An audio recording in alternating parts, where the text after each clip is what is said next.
কিন্তু আমার তো এখনই বিনিময় লাগবে দাদু। শোনো, তাড়াতাড়ি আমার ফোনে 500 টাকা পাঠাও। আমার কাছে তো এই মুহূর্তে 500 টাকা নাই রে। তোর 50 টাকা দিতে পারি, কিন্তু দোকান থেকে ক্যাশ আউট করতে পারবি না। এটা তুই মনে খাতা লিখে রাখ, 50 টাকা দিয়ে দেব। উঠতেছো না কেন দাদু? তো প্রবলেম না বলে তোমার ফোন দিই না বাবা, আমাদের ইন্টারভিউ আছে। তুই বড়লোক বাবার একটা একমাত্র ছেলে, আর তুই কই আছিস এখন বলতো? কোথায় থাকবো? রুমে। তুই এক কাজ কর, তুই স্ট্রেট ছাদে চলে যা, ছাদে গিয়ে টুক করে একটা লাফ দিবি। আর আমার একটা ফোন আসছে, পরে আলাপ করতেছি। হ্যালো আম্মা, আম্মা কেন কি হইছে? কি হবে? ইন্টারভিউ আছে একটা। যা ইন্টারভিউ দিতে, আমি যাবো নাকি সাথে? তোমার যাওয়ার দরকার নাই, কিন্তু এটার অবস্থা দেখছো? 100 ইন্টারভিউ দিছে, 1 শার্ট পরে। এটা পরে যাবো ইন্টারভিউতে? 12 টাকারও তো নাই। তোমার হাজবেন্ড কি শুরু করছে আমার সাথে একটু বলো তো? আমি তো নিতে পারতেছি না। হাত খরচ দিবে না? না দিক সমস্যা নাই, বেসিক নিতে ব্যাপারটা তোমার দিবে নাকি? আচ্ছা ঠিক আছে, তুই যা। শোনো, ওই বলতেছিলাম কি, কাছে এসো। আমি তোমার ভালোবাসি, তাই না?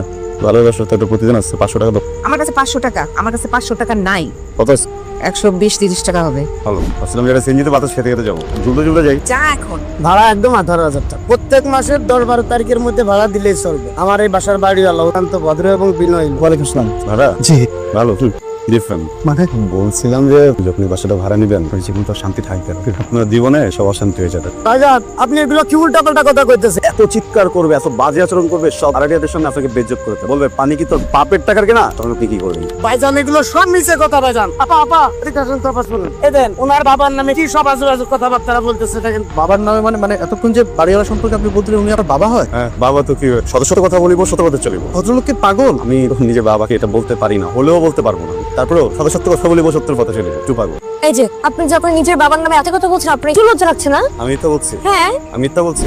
আপনি মিছা কথা কইতেছেন। ভাই তাহলে আর কি, মিথ্যাই বলছি। শত সত্য কথা বলিব, সত্যের পথে চলিব। ভাই, আমি একটা কথা বলি, আমি গত 3 বছর থেকে এই বিল্ডিং এ ভাড়া থাকি। আঙ্কেলের মতো ভালো মানুষ এই পৃথিবীতে একটাও নেই। এরকম বাড়িওয়ালা আপনি পুরো ঢাকা শহরে খুঁজেও পাবেন না। আই জব্বর, তুমি ভাইকে ভিতরে নিয়ে যাও, নিয়ে গিয়ে পুরোটা মাসে ভালো করে দেখাও। ভাইজান, যাই যাও। দাঁড়ান, সদা সত্য কথা বলিব, সত্য পথে চলিব। আপনার আছে ভাই, ভাড়া লাগবে না।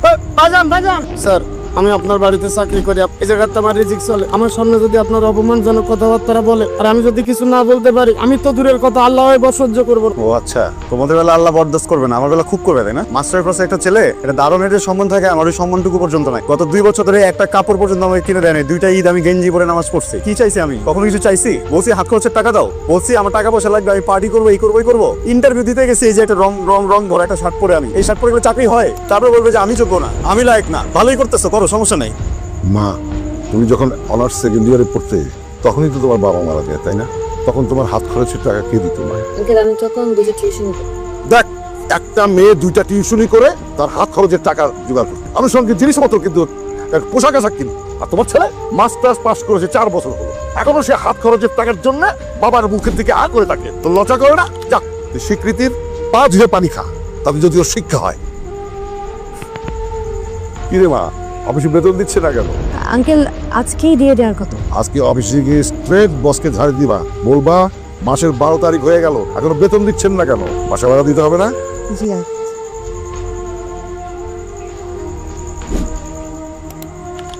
স্বীকৃতি? হ্যাঁ স্বীকৃতি, যাও, বস ডাকে। আজকে বেতন হবে? আমি ভয় বলতে পারিনি, স্যারের মেজাজ অনেক খারাপ। কি হয়েছে? মেজাজ খারাপ কেন? আর এই মাসের মধ্যে নাকি মার্কেটের সমস্ত টাকা তুলে ফেলতে হবে। 1 মাসের মধ্যে সব টাকা তুলে ফেলতে হবে? বললেই হলো নাকি? এটা আমার বলে কি লাভ, বসকে গিয়ে বলো। আচ্ছা, দেখতেছি। স্বীকৃতি, আজকে মাসের 12 তারিখ, বেতনটা হইলে ভালো হইতো, স্যারকে একটু বলো না। আচ্ছা স্যার, আসুন। আসুন, অ্যাজ আর্লি অ্যাজ পসিবল সমস্ত টাকাগুলো তুলে ফেলতে হবে। এই মাসের ভিতরে আমি সমস্ত টাকা ঠিক আছে দিবেন। আপনি আপনার ক্লায়েন্টদের সাথে কথা বলুন, যত দ্রুত সমস্ত পেমেন্ট ক্লিয়ার করে ফেলুন। জি sir, I will try. Sir, স্যালারিটা যদি একটু ক্লিয়ার করতেন। ঠিক আছে, অ্যাকাউন্টসে বলে দিচ্ছি, তুলে ফেলবেন টাকা। বাট যে কাজ আমি দিয়েছি সেই কাজ কিন্তু এই মাসের ভিতরে হতে হবে। Thank you so much sir, thank you. সামনে পাগলামি কেন করতেছো তুমি? আমি বলছি না আগে মাসে টাকাটা দিয়ে দিব, একদম সময় মতো টাকাটা দিয়ে দিব। আচ্ছা, আমার চালান আছে কত টাকা? আপনি আমার কত ভাই? আচ্ছা, আজ থেকে কত বললাম, আমার দোকানে চালান আছে কত টাকা? আপনি পিছিয়ে গুলো আমার ব্যবসা চলবো? বলছি না দিয়ে দিব। আমার এত তোমার দোকানে আমার টাকা দেন না, আমি আজকে আটকে। সাদ্দাম, আমার কাছে টাকাটা নাই, আমার কাছে টাকাটা থাকতো আমি তোমার দিতাম ভাই। কি হচ্ছে এখানে? না কিছু না, ও আমারই ভাই ব্রাদার, ওর দোকান থেকে একটু খাইছি টাইছি, তো ওই বিষয় নিয়ে কথা। আপা, আপনি শুনেন, 2500 টাকা পাই, আজকে মাস পর মাস ঘুরে যায়। আপা, আমার 15,000 টাকা দেন তো, যে কয় টাকা চালান আছে, আমি একটু গরিব মানুষ। আচ্ছা, কত টাকা পায়? 25 টাকা পাস। কিন্তু আপনি কি করতেছেন? প্লিজ এটা করেন না প্লিজ। পা আল্লাহ আপনার বাঁচাও। শুনেন, আমার লাইফে এরকম একটা টাইম পিরিয়ড ছিল, খুব স্ট্রাগলিং। তারপর আস্তে আস্তে সব ঠিক হয়ে। শুনেন, আপনার যে টাকাটা দিলাম না, চাকরি পেয়ে প্রথম মাসের স্যালারি পেয়ে কিন্তু আমার টাকাটা শোধ করতে হবে, ঠিক আছে? আপনি কোন বিপদে পড়লে আমাকে বলুন, আমি আছি না আপনার জন্য। মানে না ওই যে প্রিয় মানুষটাকে ফোন দিচ্ছেন কিন্তু তা বন্ধ, ওটার জন্য মনটা খারাপ না? কাকে ফোন দিচ্ছি? কে প্রেমিক ফোন দিচ্ছেন, ফোন বন্ধ হতেছে না? ওই আপনি ভাবছেন আমি আমার বয়ফ্রেন্ডকে? স্বাভাবিক না এত রাতের বেলা ক্লায়েন্ট, টাইম মানে? অফিসের ক্লায়েন্ট। সরি, সেই দুপুরবেলা থেকে ফোনটা বন্ধ পাচ্ছি। তার কাছে আমি অনেকগুলো বিল পাই, so this is my responsibility. শুনুন টেনশনের কিছু নাই, আমি আছি, বিপদ হলে বলবেন। হ্যাঁ আপনি যে নম্বরে কল করেছেন নম্বরটি এবং আমি কালকে রাত থেকে ওনাকে ফোন করছি, ওনার ফোনটা বন্ধ পাচ্ছি। এখন অফিসে এসে দেখি অফিসেও নেই। আচ্ছা ওনারা কোথায় বলতে পারবেন? আপা ওনারা তো 1 মাস আগেই অফিস ছেড়ে দিছে, আপনিও কি পাওনাদার? এই লোক অফিস ছাড়ার পর থেকে 20 থেকে 25 জন লোক, কারো কাছে 5 লাখ, কারো কাছে 7। এখন এই 10 লক্ষ টাকার দায় কে নেবে? স্বীকৃতি আব্বাকে এই মাসের মধ্যে পুরো টাকা জমা দিতে হবে, নাহলে কিন্তু আমি কেস করতে বাধ্য হবো। আমার কিন্তু কোনো দর ছিল না, তারপর ওরা আমাকে অফিস থেকে বের করে দিয়েছে। এখন 1 মাসের মধ্যে কি সম্ভব নতুন একটা জব খুঁজে এতগুলো টাকা জমিয়ে তারপর এগুলো পরিশোধ করা? হ্যালো দোস্ত, তোর পকেট করে টাকা করে 1 লাখ? আরে তোর জন্য তো বেশি একটা টাকা না, তাই না? দিয়ে দিব না।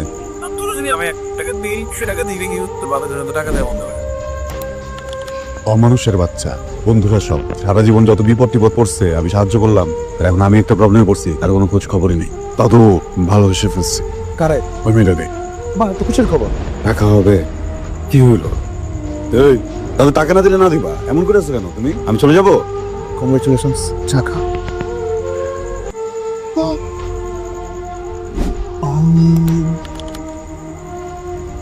যদি আপনার ছেলেরে ফেরত চান তাহলে 3 ঘন্টার মধ্যে 10 লাখ টাকা আমাদের ঠিকানা পাঠিয়ে দিবেন। নাহলে আপনার পোলারে পুলিশরা কিন্তু কোন খবর দিবেন, তাহলে পোলাও যাইব, আপনিও যাইবেন। তুমি চিন্তা করো না, যত টাকা লাগে আমি সে তো উত্তর করে।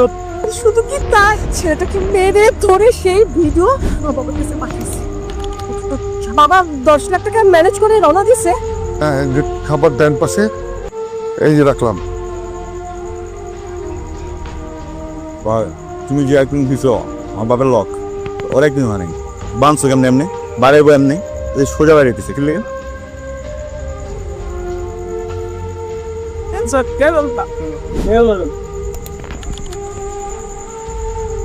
আসসালামু আলাইকুম। রাগিব তুই? শয়তান জন্ম দিয়েছি আমি, এই সন্তান আমাদের হতে পারে না।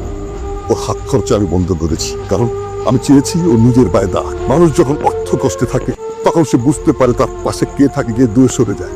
তখন সে সিদ্ধান্ত নেয় সে কি করবে। সে সিদ্ধান্ত নিয়েছে কিভাবে বাবার টাকা আত্মসাৎ করা যায়, কিডন্যাপের নাটক সাজিয়ে কিভাবে বাবার টাকা মেরে দেওয়া যায়। তোমরা তোমাদের জায়গায় ঠিকই আছে, আমি সন্তান হিসেবে ব্যর্থ, শুধু খেয়ে গেলাম, কিছু করতে পারলাম না।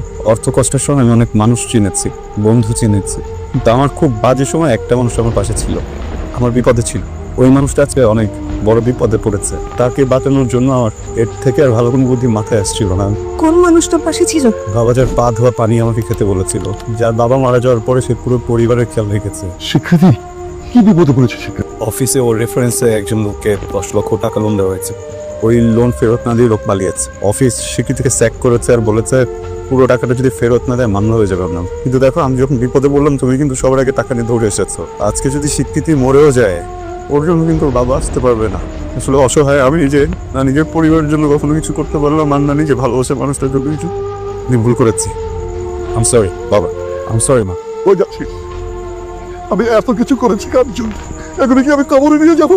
যা এক্ষুনি যা, সে তোমার যত টাকা লাগে ওকে দিয়ে দাও। এত ভালো মানুষ হওয়া যাবে না, পৃথিবী এত ভালো মানুষকে সহ্য করতে পারে না স্বীকৃতি। সবাই আপনার মতো না, সবাই আপনার মতো করে ভাবে না। ফ্রডের টাকা, নিজের বাবার কাছ থেকে ফ্রড করে টাকা নিয়েছে, তা আপনি আমাকে দেবেন? বাবার সাথে কথা হয়েছে আমার, বাবা আমাকে দিয়েছে, এটা আমাকে দিয়েছে যেন আমি আপনাকে দিতে পারি। আমি কেন দিব?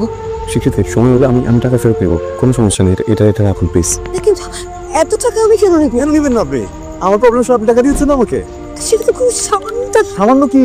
এটা এটা এটা এটা এটা এটা আপনার টাকা। আপনার এই টাকার উপর আপনার ফ্যামিলির অধিকার আছে। আপনি কয়েকদিন পর বিয়ে করুন, বাচ্চা কাচ্চা হবে, এইটার উপর শুধু তাদের অধিকার আছে, আমার কোনো অধিকার। ঠিকই তো আমি নিজে মানুষকে দিচ্ছি, এমন একজন মানুষকে দিচ্ছি যার সাথে সারা জীবন থাকতে চাই, তার প্রত্যেকটা প্রবলেমে তার পাশে থাকতে চাই।